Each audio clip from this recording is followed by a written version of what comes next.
Hello, ladies and gentlemen, and welcome to another edition of the COASTER-net Road Trip Rundown. I am Danny Miller from Binghamton, New York, alongside Andy Barczyk from Chicago, Illinois.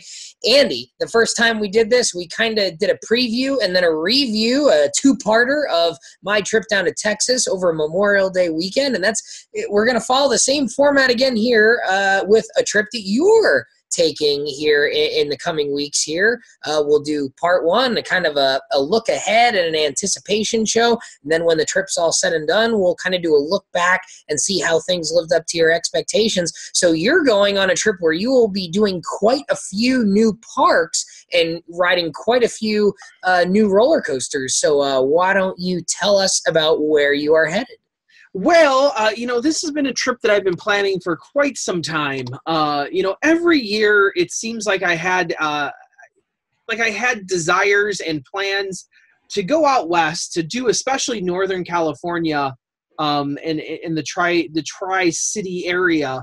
Mm-hmm. But it never seemed to come to pass, that there was always issues or something else came up or the price was prohibitive. But this year it looks like right now, come next week, I will be in Northern California and then also traveling to Southern California. Okay. A big West Coast excursion. That's probably going to be the name of the show, the West Coast Excursion. The West Coast Excursion. I like it. And I'm a little bit disappointed. So let me start with this. Uh-oh. Okay, now, Danny, you heard this right. Uh-oh. I'm a little disappointed that I have a trip scheduled for the middle of June. Mm-hmm. And I know where you're going with this. 2 out of the 3 new roller coasters for this area of California are probably not going to be open on this trip.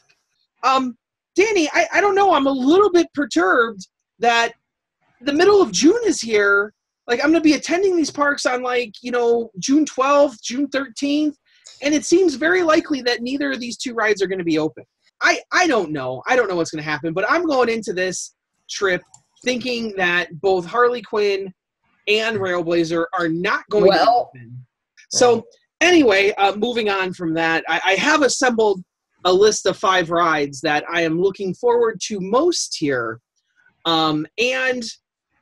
Obviously, I'm not including any of those 2. So please don't say, well, why aren't you looking forward to it? Because it's probably not going to be open. So Please refrain from saying things like that in the comment section. Thank you.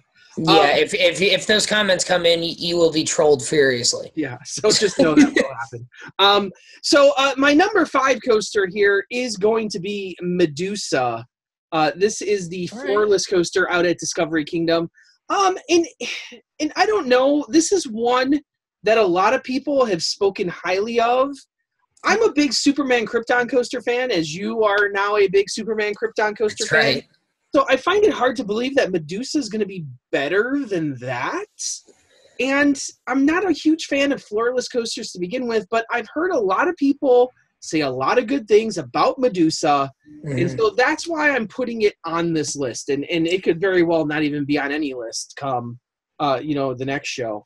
I will say that Medusa has a lot of the good elements that you like in the bigger floorless coasters. It's got a lot of the same elements as like a Kraken or a Bizarro, a Superman Krypton coaster. The Sea Serpent roll is one that kind of differentiates it from the others because, on Krypton Coaster and Kraken and Bizarro and, a lot of the other ones, you've got a Cobra roll. So on this one, you start off like a Cobra roll, but then the second half of it goes in the other direction, so it might catch you a little bit by surprise. Because there's residential areas nearby this park, it's actually got the whole Dorney Park treatment where the track is filled, so there is not the B&M roar, and because of that, I think it's actually one of the smoothest floorless coasters. I've always found it to be incredibly re-rideable compared to some of the others, which maybe have a little bit of the floorless coaster rattle, shake and rattle. Medusa, to me, never really had that. So Medusa, I think, is one that you will enjoy. And I'm certainly looking forward to getting back there later on this summer and re-riding Medusa because it is one of my favorite floorless coasters. Number 4 is actually going to be the Joker, the RMC conversion of the old Roar Okay. wooden coaster. Now, this is one that I'm, once again, very skeptical of. I'm looking forward to riding it because it's a GCI conversion, which is different from the RMCs. But a whole lot of people have said that this one is along the lines of like a Wicked Cyclone in terms of speed and enjoyability, which Yeah. to me is not going to be one of the higher ranked RMCs in my book. And having just been on 2 really good RMCs in the form of Steel Vengeance and Twisted Cyclone, Yeah. this one's going to have to live up to a lot there to, be in the conversation of those 2. Yeah, and this is an interesting one because this is one that I have not been on either, and will hopefully get to ride on my trip coming up in July, just about a month after yours. So this is one that will appear at some point on my list coming up in the next few weeks here for sure. But it'll be, I'm interested to see what you think because our friend the Beard Man has ridden both Wicked Cyclone and Joker and has made a lot of comparisons between the 2. I think he actually ranks the 2 of them right next to each other. So if that's the case, then I am going to really enjoy Joker, hopefully, whereas you maybe not so much. So I'm interested to get your thoughts on Joker before I get to ride Joker. It's just one. I think the theme of it too. I'm curious to see how they. I haven't looked at a whole lot of pictures or anything like that. I've heard it's got a really good Weeble Wobble. Yeah. So I love a good Weeble Wobble. That's setting you up. Twisted Cyclone supposedly is a really good Weeble Wobble as well. I was hearing. Yes. Well, Steel Vengeance's Weeble Wobble is more of a wobble than a Weeble. There's no Weeble; it just wobbles twice. It just wobbles twice. So. Number 3 is one that you're gonna like, and I have Gold Striker in at number 3 here. Okay, all right. Mainly because you talk so highly of Gold Striker that I am traditionally not a huge Twisted GCI fan. I like Prowler. I like Mystic Timbers. I do not like American Thunder. So you do not like Thunderhead, which is the ride that most people compare this to. And that's where I kind of am. Once again, this is almost my not most anticipated list, but my most skeptical list. So hold on before we get into this. So what are your reasonings for why do you not like Thunderhead? I guess let's get into that. Thunderhead just doesn't do anything for me. I like the twisting elements of it. I think are way too rough and. I don't find them to be fun. I mean, this ride's only 5 years old, whereas Thunderhead is 14 years old. So the last time you rode Thunderhead 2 years ago, it was in desperate need of retracking, which it has gotten in the previous few years. But Gold Striker is only 4 or 5 years old, so hopefully it's not rough 5 years in. But even from an element perspective, that what Thunderhead does with the tight turns, with the laterals, with the overbanks to some extent, those types of things on a wood coaster don't excite me. It's why like a ride like American Thunder doesn't excite me either. That I like a little bit of airtime, and you're going to say, oh, but American Thunder has airtime, and I don't think it does. Like I think you just sit there on a track and. Well, Gold Striker has a ton of airtime. I can guarantee you that. See, something like Ghost Rider, which you haven't ridden the new version of, and is not on my list because I've already ridden it last October. Right. Ghost Rider is a fantastic roller coaster, and if Gold Striker combine some of those things that I like about Prowler with some of those things that I like about Ghost Rider, if you can put those 2 things together, because I think Prowler, the issue there is it's too small of a ride, that first drop is kind of small.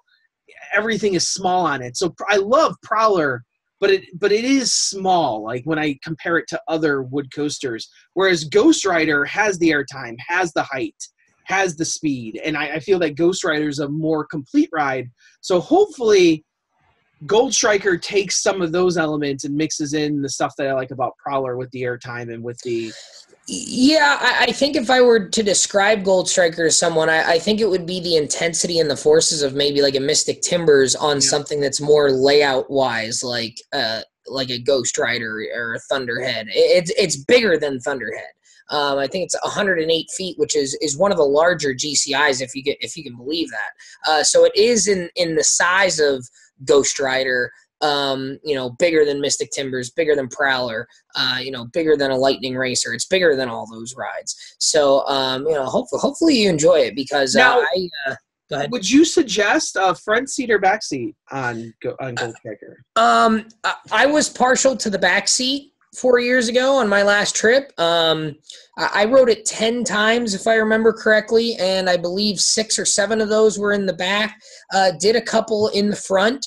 But I recall thinking that I recall finding the back seat to be more intense, to have a little bit more airtime, and that's actually one of the reasons that I eventually decided to not rank Mystic Timbers above Gold Striker.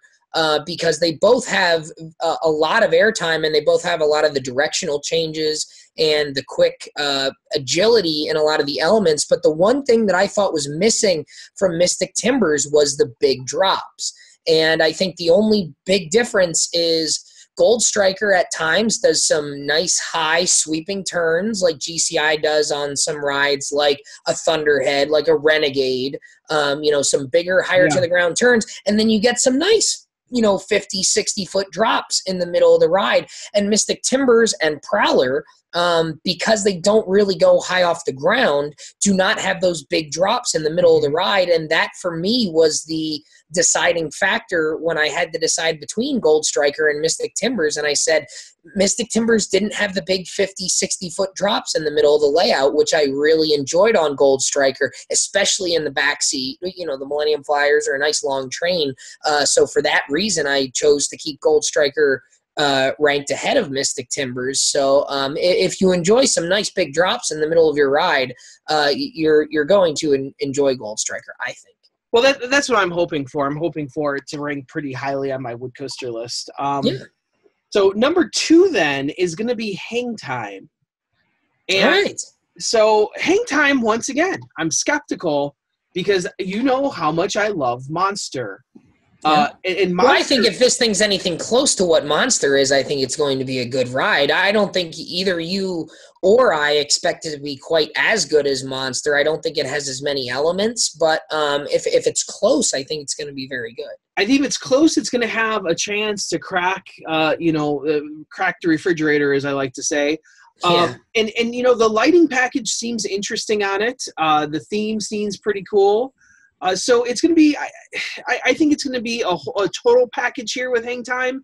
And I'm trying to go in and not compare it too much to Monster because, like you said, I think Monster is, based on POVs, is the superior ride. I'm still hoping that it's better than a whole lot of other things in that park. I feel like Knott's needed something like this, another signature attraction. Because their only big rides are Silver Bullet, which I'm not a huge fan of, and then Accelerator, which is a fine ride. Nothing to write home about if you've been on other launch coasters like that. And I kind of feel like Hang Time is another one of those that, you know what, there might be better things in the world, but it might fit in well at that park. I think the expectation for Hang Time needs to be that it needs to be the best steel coaster in that park. I don't think it needs to necessarily be better than Ghost Rider, especially since you have such high praise for the new version of Ghost Rider, which I have not ridden yet. I've ridden the old version a couple times. But I think this ride needs to be better than Accelerator and Silver Bullet to meet some sort of expectations, especially considering the high bar that rides like Monster have set. And I don't know if it's going to be better than Accelerator in the long run.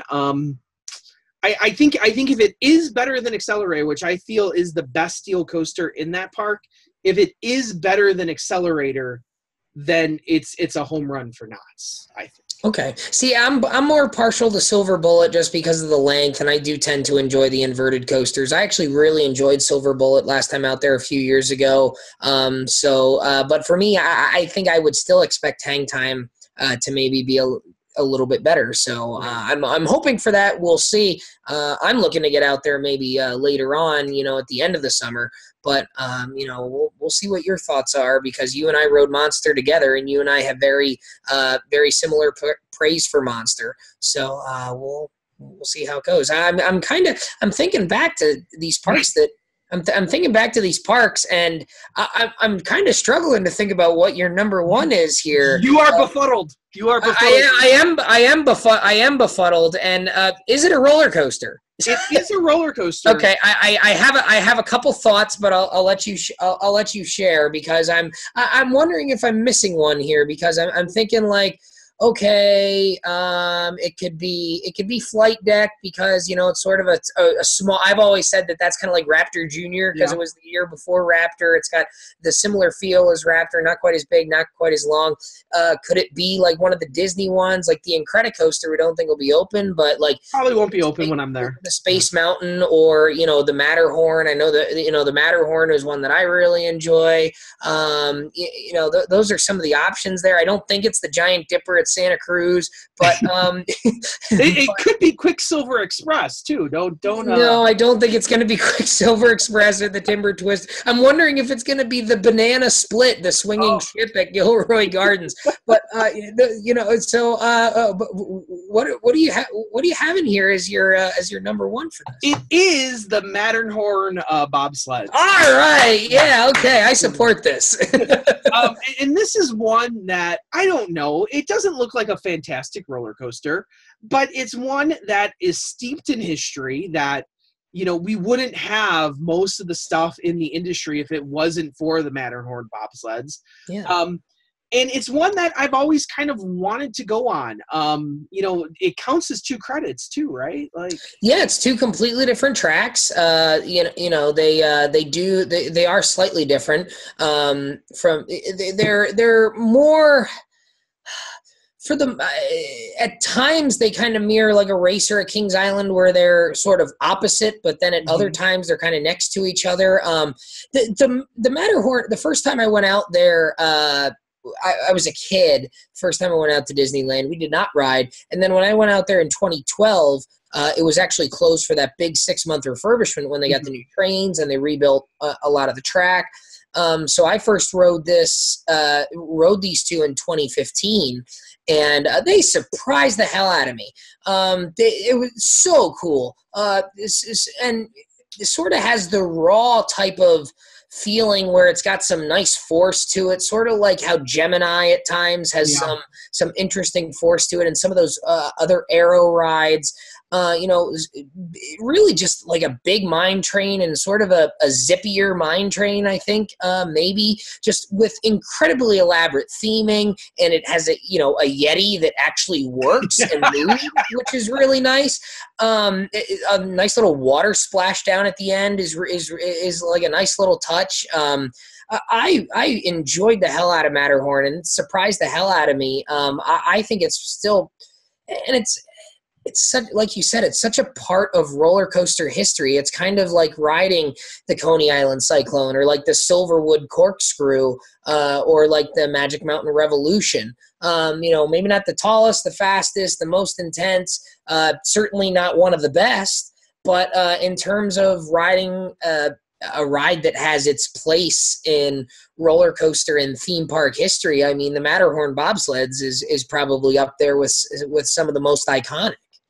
Absolutely. And like I said, it's just one that I've always looked at and said, hey, this is one that I want to ride. And it's one that I've been looking forward to.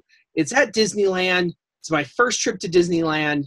And I'm hoping for something really good with that one. But you've got some other trips coming up. Yeah, there's right. So almost, you could almost say that this trip is an extended trip, because right when I come back to Chicago off of this trip, I am going right out to another trip down to Silver Dollar City. Right. And I'm hoping also to add in some Magic Springs action down there as well. Mm-hmm. So with Magic Springs, the Boardwalk and Baseball Wood Coaster, a Boardwalk. I'm one of the few people that went to Boardwalk and Baseball back in the day. I did not ride the coasters, though, when I was a real little kid when I went there, but I did attend the park. And now that their major coaster that was there is now Arkansas Twister over at Magic Springs. So they have a handful of rides there. So it could happen at what would it be crazy if Time Traveler is number 500? That would be interesting, wouldn't it? Because I'm also going to hit a number of, I think, of those incredible pizza companies. They have those SBF spinning coasters. Yeah, you're going to try and hit some of those. So that's going to artificially raise my count up a little bit. So, or if you really wanted to raise your count, you could start counting bobsleds again. I could. Luckily, Matterhorn is a real roller coaster and not a bobsled. Even though it has bobsleds in the name, it's not a bobsled. So I did take those out, and the funny part is, if I did not remove those 4 credits, I think it was, I probably would hit 500 on this trip. Yeah, how about that? But there's also, there's a wonderful Larson Loop at Discovery Kingdom. There's a wonderful, extended disco coaster that will be counted as well. Integrity, Andy, integrity. Well, yeah, exactly. Some question whether or not we have it, but no, that's good. I think you got a good list there. You got a good variety. I think a couple of surprises there for sure. And I'm really, really interested to come back in a week and a half, 2 weeks here, and hear your thoughts. And I'll be honest, my list coming back from this may be significantly different than this list right here. So it very well could be. I mean, my Texas list, we had the same 5 rides, just flip flopped a couple. But I think because you're doing, the new parks I did in Texas were parks that had 1 or 2 coasters, whereas so the parks you're going to have like 7 or 8 coasters each. So it's very possible that you come back and have 3 of these rides aren't even on your top 5 from the trip. Absolutely. Who knows how that SLC at Kong is going to do at Discovery Kingdom, Well, I mean, anything with the word Kong in it probably isn't that good. Probably not that good. Probably a waste of money. So anyway, thank you for joining us here on the Road Trip Rundown. We will, of course, have a part 2 coming up in a few weeks. It's going to be a while until I get back. Plus, we'll have to record that show. So yeah, exactly. So, we'll have plenty of these coming up. We'll have your review, and then, my trip coming up to the same area of the country in about a month from now. So we'll be hitting a few different parks as well. So, we'll definitely have lots of these coming up for you guys. So as always, I am Andy Robarchak from Chicago, Illinois. And Danny Miller from Binghamton, New York. Right on, right, Warriors. See you next time, guys.